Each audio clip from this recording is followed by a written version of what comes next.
This is like those gorilla safari videos where it's like I just see shaking branches and no people. Yeah, that was maybe worse than the way up. I think it might have been. I would give that a solid 2 out of 10. Yeah.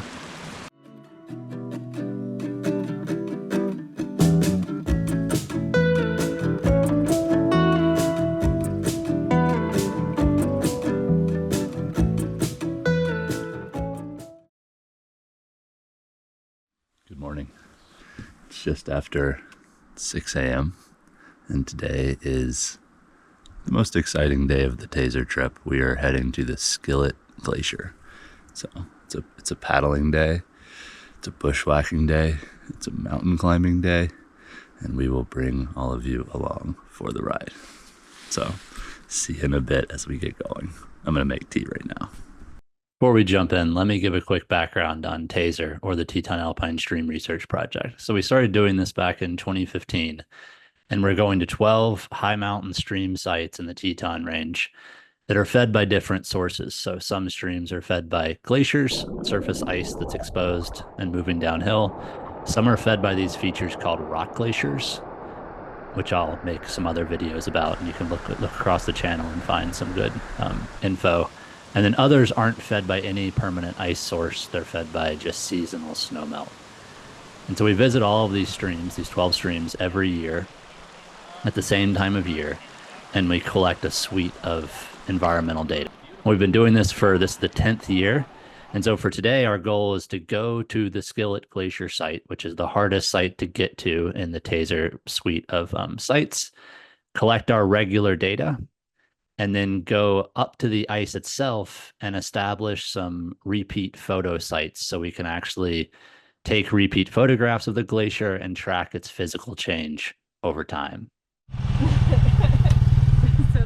This is the entrance station race. We got Amy in the white truck. There's 2 lines. Who will win? Early drama.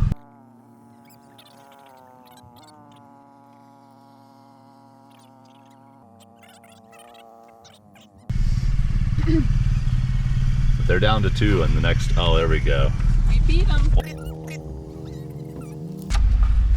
Now we gotta watch the shame of the losers back there in their white truck. Oh, now we gotta wait for them. We all wind up losing in the end.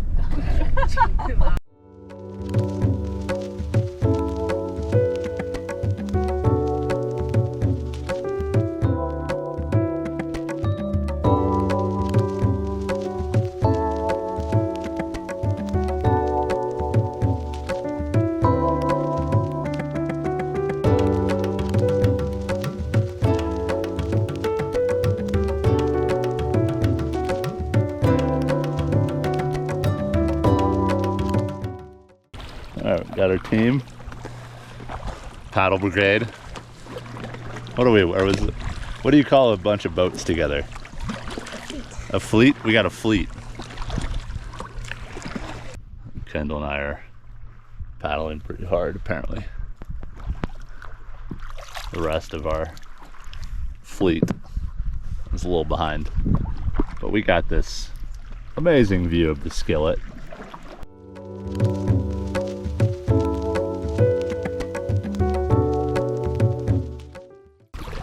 There was some attempted pirating, but it wasn't successful. I'm apparently the chief pirate on these waters. Yeah, I got the Batman look. Yeah, it's the modern eye patch. It's the skincare safe eye patch equivalent.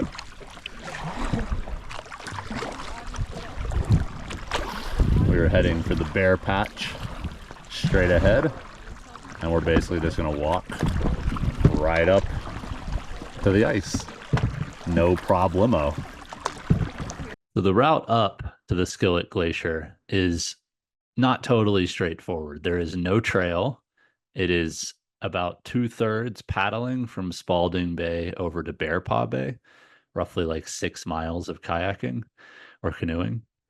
And then we land our boat at the shore, and then we have about a 5 or 6 mile bushwhack up through the trees and forest. And eventually we break out into talus, and then we climb up the talus and steep mountain slopes until we get to our actual site, which is maybe 400 meters vertically below the actual glacier ice.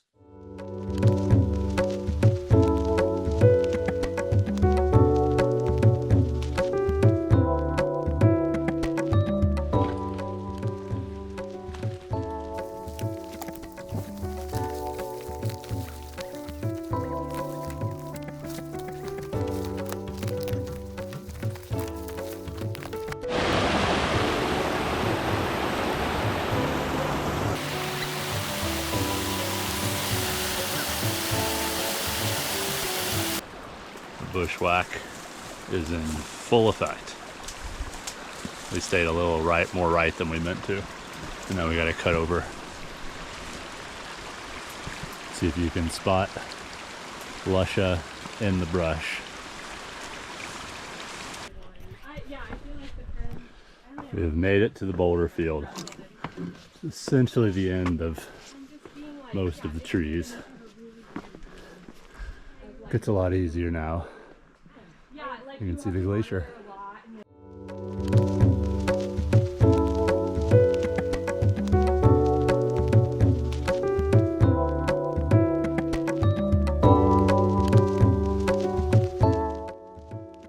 It usually takes us about an hour or an hour and a half to sample at one of our sites. We have a checklist of things to do. You can see here I'm collecting bugs.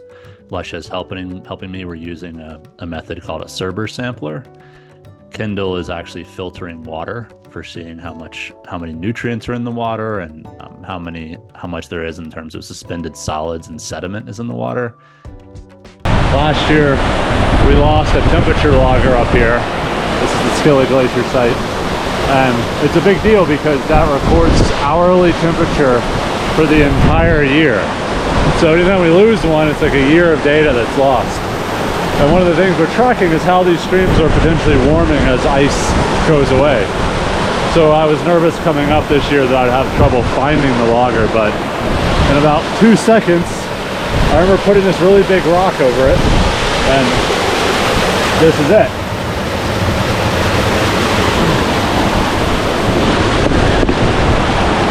There we go, logger found.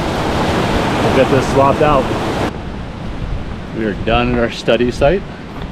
Well, Lusha and Anna are finishing up. Now we are going to go up to the ice and try to get to the actual ice that is the Skillet Glacier in modern form. It's steep. See our site down there. We got this little granite ramp to start out. So I want to talk a little bit more about these repeat photographs.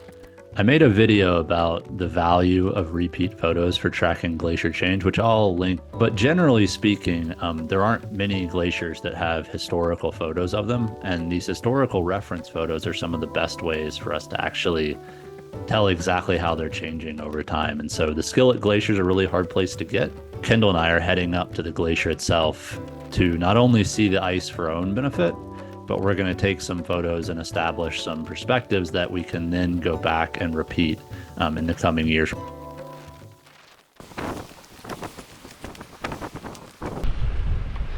So we've been studying this stream coming out of the Skillet Glacier for 10 years now, and I'd never made the trek all the way up to the glacier itself.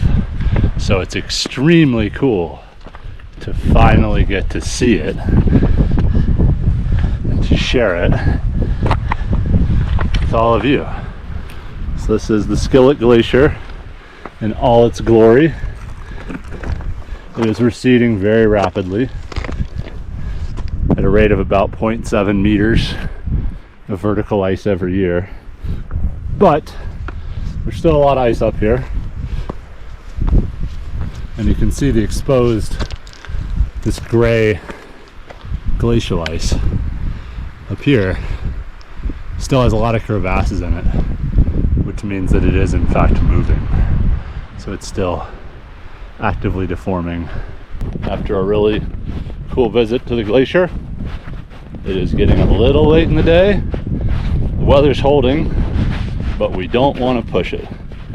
So it's time to start heading back down to the site, collect everyone, and get back down to the boats and get going on the paddling back across. It's hard to blog while running down a snowfield.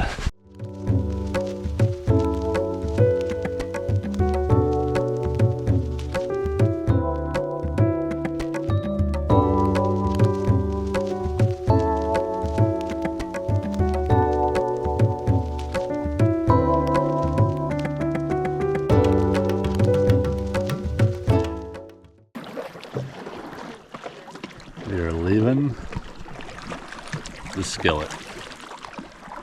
We made it, mostly. We're maybe, I don't know, 75% of the way back, and we have this bald eagle and a tree to the right, which I'll put some kind of arrow to, since it's probably going to be hard to see. It's a juvenile. Unless, no, I think it's a golden eagle. Yeah. It's so big. Holy cow. That's going to do it for today's video. I want to give a big shout out to the team for all their work on this day. And if you want to support the channel, the best thing you can do is hit the subscribe button and leave us a comment about what you enjoyed or what you might want to see in the future. Thanks for watching.